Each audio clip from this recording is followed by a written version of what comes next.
Bravo, bravo, dai că mergi, dai. S-a terminat? Bine. Giuliano e primul temerar. Arnici. Dar nu te urci pe bicicletă?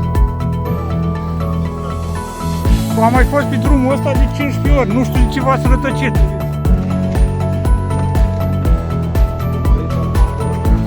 E, altă viață pe aici. Ca să apare în retrospectivă. Gata, ajung. Plouă prin păduri.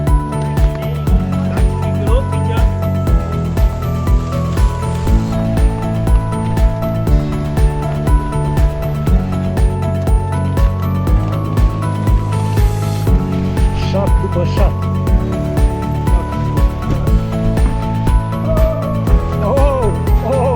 Hai, cine s-a dus primul? Hai, cine s-a dus primul? Cine s-a dus primul? Următorul? Următorul, vă rog, următorul, vă rog. Hai, hai, hai. Oh! Oh! Hopa!